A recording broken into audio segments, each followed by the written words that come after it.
Allah'ның Al-Gani degan ism sifatlari haqidagi tafsirlar. Bismillah, alhamdulillah ve salatu ve selam ala Rasulillah. Assalamu alaikum ve rahmetullahi ve berekatuh. Tuvende diqtanlarga Ustad Abduvali Qari Rahimahullah'ның Kur'an ve sünnet nuri astida Allah Subhanahu ve Teala'nın güzel isim sifatlarının kısaca tafsirleri dersliklerinden Allah'ның Al-Gani degan isim sifatları haqidagi tafsirlarni o'qiymiz inshaalloh. Allah'ның Al-Gani degan isim sifatları haqidagi tafsirlar. Allah'ның bu isim sifatları Kur'an'da 18 yerde tilga ilingan.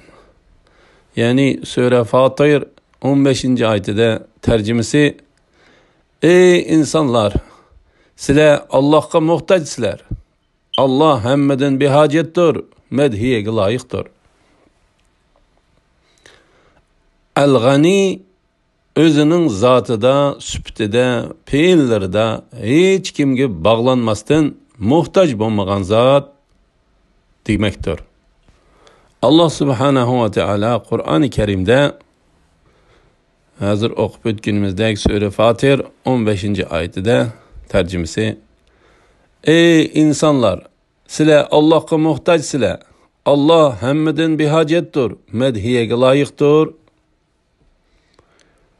Mana hakiki muhtaç bulmagan zat yegane Allah Subhanahu ve Teala'dır.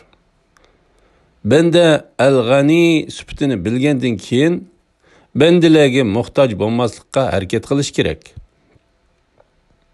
Lekin bendenin muhtaç bulmaslıkı mümkün emas.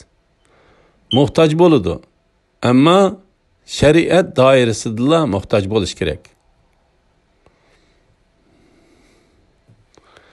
Fakat özünü yegane Allah Subhanahu ve Teala'ga muhtaç kılışka adetlendiriş gerek. Temahurluktan özünü yirak tutuş gerek.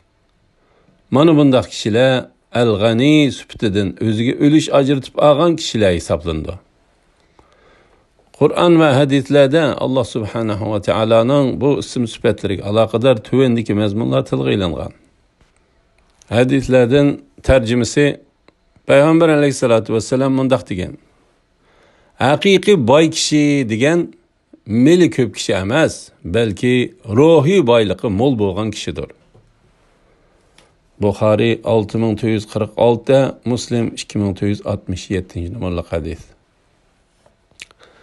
Yana hadislerden tercümesi Peygamber aleyhissalatu vesselam mundaq degan: Qandaq kişi özünü pak tutuşunu ümit qilsa, Allah onu pak qildi. Qandaq kişi başqalarga muhtaç bolup qalmaslikni arzu qilsa, Allah onu başqalarga muhtaç qilmaydi. Buxoriy 1927, Muslim 2471 hadis. Sure Duha 8. ayetide tercümesi: Seni yoksuz bilip kişilerden bir hacet qilmadın mı? Sure Alaq 6-7. ayetlerde tercümesi: Şek şübhisiz insan özünü bay sanap Allah'a boysunuştan baş tartıp rastınla haddeden aşıdı. Leyl suresi 8. ayetinden 10. ayetigacha tercümesi: Bexillik qilib Allah'ның savabıdan özünü behacet hesablagan, kelime tevhidni inkar qilgan odamga kelsak, biz onunğa yaman yo'lni muyassar qilib beramiz. Elhamdülillah. Yuqorida Allah Subhanahu ve Teala'nın Al-Gani degan isim sifatlari haqidagi tafsirlarni angladinglar. Kelar qitimda Allah Subhanahu ve Teala'nın güzel isim sifatlaridan Al-Mughni degan isim sifatlari haqidagi tafsirlarni o'qiymiz inshaalloh. Va sallallohu ala Muhammad ve ala alihi ve sahbihi ve sellem. Assalomu alaykum ve rahmetullohi ve berekatuh.